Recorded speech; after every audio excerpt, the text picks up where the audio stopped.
கர்த்தருடைய பரிசுத்த நாமம் மகிமைப்படுவதாக. உயிர்த்தெழுந்து வல்லமுள்ள இயேசு கிறிஸ்துவின் நாமத்தினால இந்த கால பொழுதில் உங்களை சந்திப்பதை குறித்து நான் மிகுந்த மகிழ்ச்சி அடைகிறேன். அன்பான தேவ ஜனங்களே, இந்த நாளிலே கர்த்தர் நமக்கு கொடுத்திருக்கிற இறைவார்த்தையானது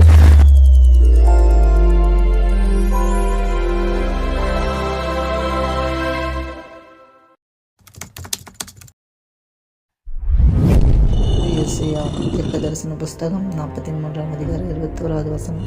இந்த ஜனங்களை எனக்கென்று ஏற்படுத்தினேன், இவர்களின் துதியை சொல்லி வருவார்கள். நிச்சயமாகவே கர்த்தருக்கு நம்ம மேல் ஒரு பெரிய எதிர்பார்ப்பு உண்டு ஜனங்களே. அது நம்ம அவரை துதிக்க வேண்டும் என்பதுதான் அவருடைய பிரதான நோக்கமாக இருக்கிறது. தம்முடைய ஜனங்கள் எல்லோருமே அவரை துதிக்க வேண்டும் என்று அவர் மிகவும் எதிர்பார்க்கிறார். நம் துதியில் மகிழ்கிற தேவனாக இருக்கிறார். நம் கர்த்தரை துதிக்கும் போது அவர் மிகுந்த மகிழ்ச்சியோடு நம்மை ஆசீர்வதிக்கிறவராக இருக்கிறார். அரசியல் கட்சிகள் தங்கள் தலைவனை புகழ்ந்து துதித்து உயர்த்துகிறார்கள். சபரிமலை பக்தர்கள் அவங்க தெய்வங்களையெல்லாம் எப்படியெல்லாம் துதிக்க வேண்டுமோ துதித்து போட்டுறாங்க. உலகத்தில் உள்ள ஒவ்வொருவரும் ஒவ்வொருத்தரை பாராட்டி துதித்து காரியங்களை சாதித்து விடுகிறார்கள். ஆனால் தேவனுடைய பிள்ளைகளாகி நாமும் போதுமானாலும் நம்ம ஆண்டவரை துதிக்கிறோமா என்று பார்க்கும்போது நிச்சயமாகவே இல்லை ஜனங்களே. உள்ளத்தின் ஆழத்தில் இருந்து அந்த நன்றி செலுத்துகிறோமா, பாடி வராசு அடைகிறோமா என்பதை சிந்தித்து பார்க்கும்போது கர்த்தர் துதியை நம்மிடத்தில் எதிர்பார்க்கிறவராக இருக்கிறார். கர்த்தர் நமக்கு கொடுத்திருக்கிற ஜீவன், பேலன்ஸ், சுகம், ஆரோக்கியம், ஒவ்வொரு நாளும் போஷிக்கிற விதம், உடுத்து வைக்கிற காரியங்கள், பாதுகாக்கிற இறக்கம், எல்லாவற்றுக்காகவும் அவரை நாம் துதிக்க வேண்டியது அவசியமாக இருக்கிறது. கர்த்தர் கொடுக்கிற ரட்சிப்பிற்காகவும் அபிஷேகத்திற்காகவும் தேவனுடைய பிள்ளைகளாக நாம மனதார அவரை துதித்து போற்ற வேண்டும். நம் பூமியில் கர்த்தரை போற்றி துதித்தால்தான் நித்தியத்தில் அவரை துதித்து மகிழ முடியும். ஜனங்களை பூமியிலே அவரை துதிப்பதற்கு என்று அருமையான ஒரு சந்தர்ப்பத்தை கர்த்தர் நமக்கு கொடுத்திருக்கிறார்.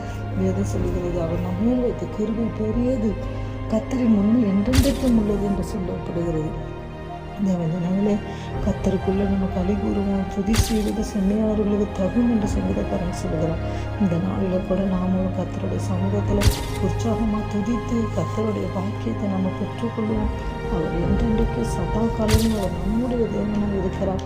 அவர் நம்முடைய தேவனாக இருக்கிறபடினால நாம் அவரை துதித்து சோத்தரித்து மகிழும்போது அவர் மிகவும் நம்ம துதியில் மகிழ்கிற தேவன் பிள்ளைகளை துதிக்கிறது இன்பமானது என்று பார்க்கிறோம், துதிக்கிறது தகுதியானது என்று பார்க்கிறோம். தாவீதை போல இன்றைக்கு ஒரு பொருத்தனை செய்து தேவ சமூகத்தில் துதிக்க ஆரம்பிப்போம். தாவீதின் சங்கீதங்கள் எல்லாம் உன்னுடைய உள்ளத்தில் ஏவுதலை கொடுக்கும்படியாக அமைக்கும் பிள்ளைகளை அந்த பொருத்தனை கர்த்தருக்கு துதியை ஏறெடுப்பதாகும். நாமல் பொருத்தனை பண்ணி கர்த்தரை நம்ம காலத்தில் சோத்தரிக்கிற ஒரு பழக்கத்துக்குள்ள எப்போதும் அவர் துதி நம்ம வாயில் இருக்கிற பழக்கத்துக்குள்ள நாமளும் மாறுவோம். கர்த்தர் நம்ம துதிகளை ஆசீர்வதித்து நம்மளுடைய துதியில் மகிழ்ப்படுவாராக. இந்த நாளில் தேவ சமூகத்தை நம்மளை ஒப்பு கொடுக்கணும். கர்த்தாவே நம்ம துதிக்கிறோம் அப்பா. சப்பா, அந்த வசனத்தை கேட்குற ஒவ்வொரு பிள்ளைகள் உண்மை துதித்து போற்றி மகிழ உமக்கு நன்றி செலுத்துகிற பழக்கங்கள் அவர்கள் வாழ்க்கையில் வரட்டும். கூட நடத்துங்க, ஆசீர்வதிங்க. நாமத்தில் சொல்லிக்கிறோம்.